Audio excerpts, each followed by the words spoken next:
പ്രിയമുള്ളവരെ, ദൈവവചന കേൾവി നമ്മുടെ എല്ലാം ജീവിതത്തിൽ വലിയ അനുഗ്രഹമാണ്. ഇന്ന് ദൈവവചനത്തിൽ നിന്നും ഒരു ചെറിയ ചിന്ത നിങ്ങൾ ഓരോരുത്തരുമായി പങ്കുവയ്ക്കാനായിട്ട് കർത്താവിൽ ആശ്രയിക്കുന്നു. അപ്പോസ്തലനായ പൗലോസ് കൊരിന്ത്യർക്ക് എഴുതിയ ലേഖനം 2 കൊരിന്ത്യർ 9-ാം അധ്യായം അതിൻ്റെ 1 മുതലുള്ള വാക്യങ്ങൾ ആണ് നമ്മളിന്ന് ചിന്തിക്കാൻ പോകുന്നത്. 2 കൊരിന്ത്യർ 9-ാം അധ്യായം അതിൻ്റെ 6 മുതലുള്ള വാക്യങ്ങൾ നമുക്ക് വായിക്കാം. എന്നാൽ ലോഭമായി വിതയ്ക്കുന്നവൻ ലോഭമായി കൊയ്യും, ധാരാളമായി വിതയ്ക്കുന്നവൻ ധാരാളമായി കൊയ്യും എന്ന് ഓർത്തുകൊള്ളുവിൻ. അവനവൻ ഹൃദയത്തിൽ നിശ്ചയിച്ചതുപോലെ കൊടുക്കട്ടെ, സങ്കടത്തോടെ അരുത്, നിർബന്ധത്താലും അരുത്. സന്തോഷത്തോടെ കൊടുക്കുന്നവനെ ദൈവം സ്നേഹിക്കുന്നു. നിങ്ങൾ സകലത്തിലും എപ്പോഴും പൂർണ്ണ തൃപ്തിയുള്ളവരായി സകല സൽപ്രവൃത്തിയിലും പെരുകി പെരുമാറും. നിങ്ങളിൽ സകല കൃപയും പെരുക്കുവാൻ ദൈവം ശക്തനാകുന്നു. അവൻ വാരി വിതറി ദരിദ്രന്മാർക്ക് കൊടുക്കുന്നു, അവൻ്റെ നീതി എന്നേക്കും നിലനിൽക്കുന്നു എന്ന് എഴുതിയിരിക്കുന്നുവല്ലോ. എന്നാൽ വിതയ്ക്കുന്നവന് വിത്തും ഭക്ഷിപ്പാൻ ആഹാരവും നൽകുന്നവൻ നിങ്ങളുടെ വിതയും നൽകി പൊലിപ്പിക്കുകയും നിങ്ങളുടെ നീതിയുടെ വിളവ് വർദ്ധിപ്പിക്കുകയും ചെയ്യും. ഇങ്ങനെ ദൈവത്തിന് ഞങ്ങളാൽ സ്തോത്രം വരുവാൻ കാരണമായിരിക്കുന്ന ഔദാര്യമൊക്കെയും കാണിക്കേണ്ടതിന് നിങ്ങൾ സകലത്തിലും സമ്പന്നന്മാർ ആകും. ഹല്ലേലൂയ. പഴയ നിയമത്തിൽ നമ്മളെല്ലാം കേൾക്കുന്ന ദശാംശം 10-1 അതൊരു കൽപ്പനയായി, അതൊരു പ്രമാണമായി വരുന്നതിന് മുമ്പ് തന്നെ ദൈവത്തിന് ദശാംശം കൊടുത്തൊരു വ്യക്തിയുണ്ട്. ഉൽപ്പത്തി പുസ്തകം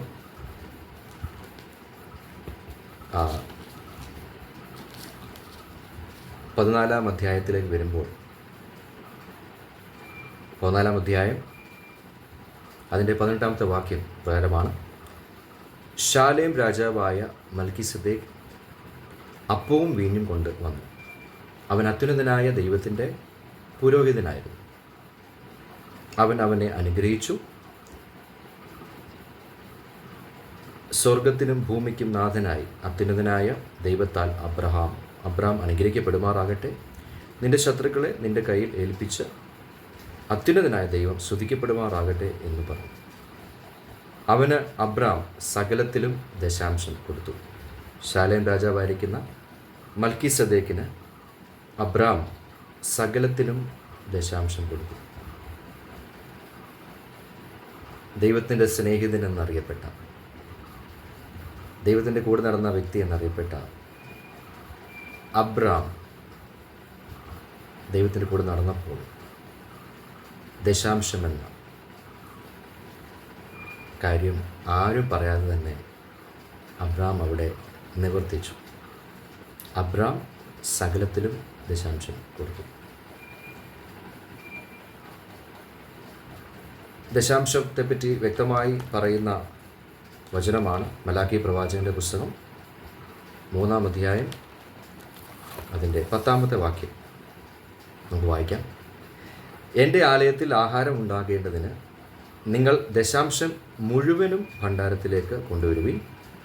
ഞാൻ നിങ്ങൾക്ക് ആകാശത്തിൻ്റെ കിളിവാതിലുകളെ തുറന്ന് സ്ഥലം പോരാതെ വരുവോളം നിങ്ങളുടെ മേൽ അനുഗ്രഹം പകരുകയില്ലേ എന്നിങ്ങനെ നിങ്ങൾ ഇതിനാൽ എന്നെ പരീക്ഷിപ്പീൻ എന്ന് സൈന്യങ്ങളുടെ യഹോവ അരുളി ചെയ്യുന്നു.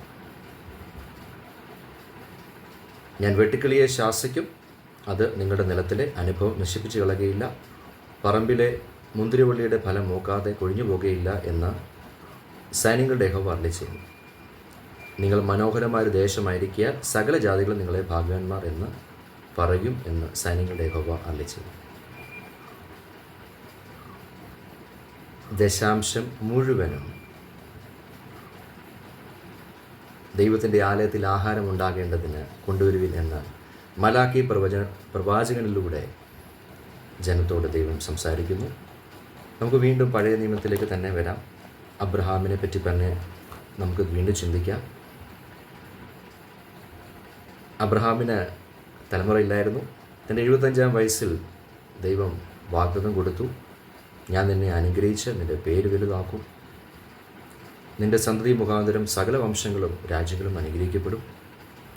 അങ്ങനെ 100-ാം വയസ്സിൽ പിതാവാം ദൈവം വാഗ്ദത്തപ്രകാരം അബ്രഹാമിന് സന്തതി കൊടുത്തു, ഒരു മകനെ നൽകി, അവൻ്റെ പേര് ഇസാക്ക്. എന്നാൽ തന്നെ ഏറ്റവും അധികം സ്നേഹിച്ച അബ്രഹാം ഏറ്റവും അധികം സ്നേഹിച്ച തൻ്റെ മകനായിരിക്കുന്ന ഇസ്ഹാക്കിനെ യാഗമർപ്പിക്കുവാൻ ദൈവം ആലോചന കൊടുത്തു. ഉൽപ്പത്തി പുസ്തകം 22-ാം അധ്യായം നമുക്കറിയാം. അതിരാവിലെ എഴുന്നേറ്റ് തൻ്റെ മകൻ ഇസാക്കുമായി ഹോമയാഗത്തിനുള്ള വിറകും ഒക്കെ കീറി എടുത്തുകൊണ്ട് പുറപ്പെട്ടു.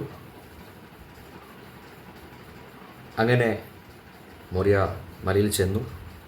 9-ാം വാക്യം, ഉൽപ്പത്തി പുസ്തകം 22-ാം അധ്യായം അതിൻ്റെ 9-ാമത്തെ വാക്യം. ദൈവം കൽപ്പിച്ചിരുന്ന സ്ഥലത്ത് അവർ എത്തി. അബ്രഹാം ഒരു യാഗപീഠം പണിതു, വിറക് അടുക്കി, തൻ്റെ മകൻ ഇസ്ഹാക്കിനെ കെട്ടി യാഗപീഠത്തിന്മേൽ വിറകിന്മീതെ കിടത്തി. പിന്നെ അബ്രഹാം കൈ നീട്ടി തൻ്റെ മകനെ അറുക്കേണ്ടതിന് കത്തിയെടുത്തു. ഉടനെ യഹോവയുടെ ദൂതൻ ആകാശത്തു നിന്ന് അബ്രഹാമേ അബ്രഹാമേ എന്ന് വിളിച്ചു. ഞാനിതാ എന്ന് അവൻ പറഞ്ഞു. ബാലൻ്റെ മേൽ കൈവെക്കരുത്, അവനോടൊന്നും ചെയ്യരുത്.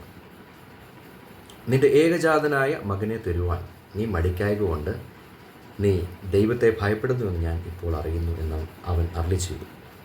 അബ്രഹാം തലപൊക്കി നോക്കിയപ്പോൾ പിമ്പുറത്ത് ഒരു ആട്ടുകൊറ്റൻ കൊമ്പ് കാട്ടിൽ പിടിപെട്ട് കിടക്കുന്നത് കണ്ടു. അബ്രഹാം ചെന്ന് ആട്ടുകൊറ്റനെ പിടിച്ച് തൻ്റെ മകന് പകരം ഹോമയാഗം കഴിച്ചു. അബ്രഹാം ആ സ്ഥലത്തിന് യഹോവ ഈരെ എന്ന് പേരിട്ടു. യഹോവയുടെ പർവ്വതത്തിൽ അവൻ പ്രത്യക്ഷനാകും എന്ന് ഇന്നുവരെയും പറഞ്ഞു വരുന്നു. യഹോവയുടെ ദൂതൻ രണ്ടാമതും ആകാശത്തു നിന്ന് അബ്രഹാമിനോട് വിളിച്ച് അരുളി ചെയ്തത്, നീ ഈ കാര്യം ചെയ്ത് നിൻ്റെ ഏകജാതനായ മകനെ തരുവാൻ മടിക്കായക കൊണ്ട് ഞാൻ നിന്നെ ഐശ്വര്യമായി അനുഗ്രഹിക്കും. നിൻ്റെ സന്തതിയെ ആകാശത്തിലെ നക്ഷത്രങ്ങൾ പോലെയും കടൽക്കരയിലെ മണൽ പോലെയും അത്യന്തം വർദ്ധിപ്പിക്കും. നിൻ്റെ സന്തതി ശത്രുക്കളുടെ പട്ടണങ്ങളെ കൈവശമാക്കും. നീ ഈ വാക്ക് അനുസരിച്ചതുകൊണ്ട്, നീ എൻ്റെ വാക്ക് അനുസരിച്ചതുകൊണ്ട് നിൻ്റെ സന്തതി മുഖാന്തരം ഭൂമിയിലുള്ള സകല ജാതികളും അനുഗ്രഹിക്കപ്പെടും എന്ന് ഞാൻ എന്നെക്കൊണ്ട് തന്നെ സത്യം ചെയ്തിരിക്കുമെന്ന് യഹോവ അരുളി ചെയ്യുന്നു. പ്രിയമുള്ളവരെ, അബ്രഹാം ആദ്യം 10% സകലത്തിലും ദശാംശം അത്യുന്നതനായ ശാലേം രാജാവിന്, അത്യുന്നതൻ്റെ പുരോഹിതനായിരിക്കുന്ന മൽക്കീസദേക്കിന് താൻ സകലത്തിലും ദശാംശം കൊടുത്തു എന്ന് നമ്മൾ വായിച്ചു. എന്നാൽ ഇവിടെ തൻ്റെ ഏറ്റവും പ്രിയപ്പെട്ട ദൈവം നൽകിയ തൻ്റെ ഏറ്റവും വലിയ അനുഗ്രഹത്തെ, തൻ്റെ മകനെ ഇസ്ഹാക്കിനെ, 100-ാം വയസ്സിൽ ലഭിച്ച തൻ്റെ മകനെ യാഗമർപ്പിക്കാൻ പറഞ്ഞപ്പോൾ തൻ്റെ ഹൃദയം മുഴുവനും താൻ അർപ്പിച്ചു. അതുകൊണ്ട് ലഭിച്ച അനുഗ്രഹങ്ങൾ ആണ് നമ്മൾ വായിച്ചത്. നമ്മൾ വായിച്ച ആദ്യ അധ്യായത്തിലേക്ക് മടങ്ങി വരാം. അപ്പോസ്തലനായ പൗലോസ് കൊരിന്ത്യർക്ക് എഴുതിയ ലേഖനം 2 കൊരിന്ത്യർ 9-ാം അധ്യായത്തിൽ അതിൻ്റെ 7-ാം വാക്യം, അവനവൻ ഹൃദയത്തിൽ നിശ്ചയിച്ചതുപോലെ കൊടുക്കട്ടെ. അവനവൻ ഹൃദയത്തിൽ നിശ്ചയിച്ചതുപോലെ കൊടുക്കട്ടെ. അബ്രഹാം ഹൃദയത്തിൽ നിശ്ചയിച്ചു. ദൈവം പറഞ്ഞ ഇസ്ഹാക്കിനെ യാഗമർപ്പിക്കുക എന്ന ആ വലിയ കാര്യത്തെ താൻ അനുസരിച്ചു, ഹൃദയത്തിൽ തീരുമാനമെടുത്തു. ദൈവത്തിനൊരു കാര്യം പിടികിട്ടി, അബ്രഹാമിന് ഏറ്റവും വിലപ്പെട്ടത് പിതാവും ദൈവം തന്നെയാണ്. അവനവൻ ഹൃദയത്തിൽ നിശ്ചയിച്ചവർ കൊടുക്കട്ടെ, സങ്കടത്തോടെ അരുത്, നിർമ്മതത്താലും അരുത്, സന്തോഷത്തോടെ കൊടുക്കുന്നതിനെ ദൈവം സ്നേഹിക്കുന്നു. പ്രിയമുള്ളവരെ, റോമാലേഖനം 8-ാം അധ്യായത്തിൽ നമ്മളിങ്ങനെ വായിക്കുന്നുണ്ട്, സ്വന്തം പുത്രനെ ആദരിക്കാതെ നമുക്ക് വേണ്ടി ഏൽപ്പിച്ചു തന്ന പിതാവാം ദൈവം കർത്താവ് യേശു ക്രിസ്തുവിനെ നമുക്ക് യാഗമായി, നമ്മുടെ പാപങ്ങൾക്ക് പരിഹാരമായി, മറുവിലയായി പിതാവാം ദൈവം യേശുവിനെ നമുക്ക് തന്നു. വചനം ജഡമായി തീർന്നു. ആ യേശുവിനെ ഒരു വ്യക്തി വിശ്വസിക്കുമ്പോൾ അവരുടെ ഉള്ളിൽ യേശു വരും. അന്നു മുതൽ ഒരു പ്രത്യേക കണക്ക് പ്രകാരമല്ല ദൈവത്തോടുള്ള സ്നേഹം പ്രകടിപ്പിക്കേണ്ടത്. 10% അല്ല, 20% അല്ല, 30 അല്ല. ആ കർത്താവിന് വേണ്ടി, ആ നല്ല യേശുവിന് വേണ്ടി, ആ നല്ല ദൈവത്തിന് വേണ്ടി നമ്മൾ ഏറ്റവും അധികം നമ്മൾ അർപ്പിക്കേണ്ടത് നമ്മുടെ ജീവിതം തന്നെയാണ്. ആ യാഗത്തിലാണ് ആ ദൈവത്തിന് പ്രസാദം ഏറെയും എന്ന് പറയാൻ വേണ്ടിയാണ് ഈ സമയം നമ്മോടൊപ്പം ആയിരിക്കുന്നത്. റോമാലേഖനം 12 അധ്യായം അതിൻ്റെ 1 വാക്യം, സഹോദരന്മാരെ, ഞാൻ ദൈവത്തിൻ്റെ മനസ്സിൽ ഓർപ്പിച്ച് നിങ്ങളെ പ്രബോധിപ്പിക്കുന്നത്, നിങ്ങൾ ബുദ്ധിയുള്ള ആരാധനയായി നിങ്ങളുടെ ശരീരങ്ങളെ ജീവനും വിശുദ്ധിയും ദൈവത്തിന് പ്രസാദവുമുള്ള യാഗവുമായി സമർപ്പിപ്പീൻ. ഈ ലോകത്തിന് അനുരൂപമാകാതെ നന്മയും പ്രസാദവും പൂർണ്ണതയുള്ള ദൈവഹിതം ഇന്നും തിരിച്ചറിയേണ്ടതിന് മനസ്സ് പുതുക്കി രൂപാന്തരപ്പെടുകയും. അപ്പോൾ പിതാവാം ദൈവത്തിന്, യേശുവിന് ഏറ്റവും ഇഷ്ടപ്പെട്ട യാഗം, ഏറ്റവും ഇഷ്ടപ്പെട്ട ഗിവിങ് നമ്മളെ തന്നെ കർത്താവിന് സമർപ്പിക്കുന്നതാണ്. നമ്മുടെ മനസ്സിനെ, നമ്മുടെ ശരീരത്തെ, നമ്മുടെ ആത്മാവിനെ പിതാവിൻ്റെ കയ്യിൽ കൊടുക്കുമ്പോൾ ആ യാഗത്തിൽ ദൈവം പ്രസാദിപ്പിക്കും.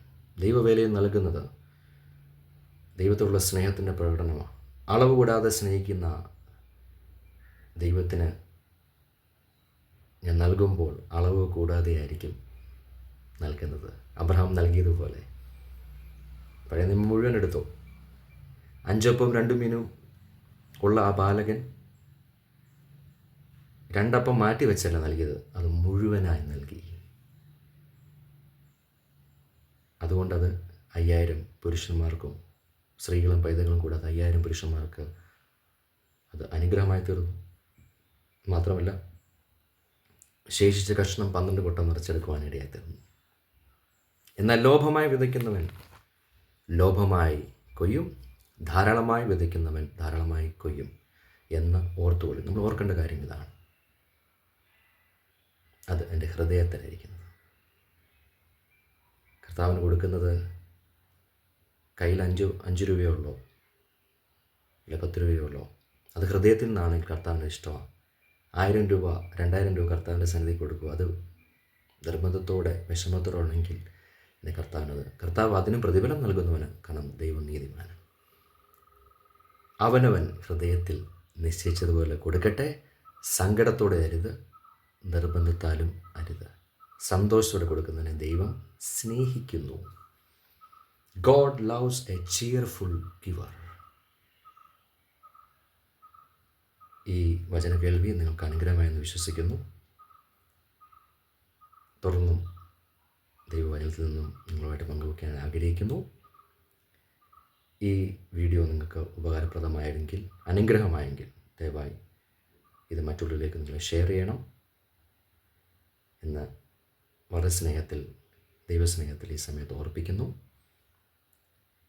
നമ്മുടെ ജീവനെ നമുക്ക്, സ്വന്തം ജീവനെ നമുക്ക് വേണ്ടി ദാനമായി തന്ന ആ യേശുവിന് വേണ്ടി നമുക്ക് നമ്മുടെ ജീവിതം സമർപ്പിക്കാം. നമ്മുടെ സമയം നൽകാം, നമ്മുടെ കഴിവുകൾ നൽകാം, നമ്മുടെ താലന്തുകൾ നൽകാം. ദൈവവേലയിൽ കൊടുക്കുമ്പോൾ ഇതുവരെയും കണക്കൊക്കെ നോക്കി വെച്ചാൽ കൊടുത്തതെങ്കിൽ ഇന്നു മുതൽ എനിക്ക് വേണ്ടി, എല്ലാം തന്ന യേശുവിന് വേണ്ടി എന്തും നൽകുവാൻ, എന്തും ചെയ്യുവാൻ സർവശക്തനായ ദൈവം സഹായിക്കട്ടെ. Bless you. ആമേൻ.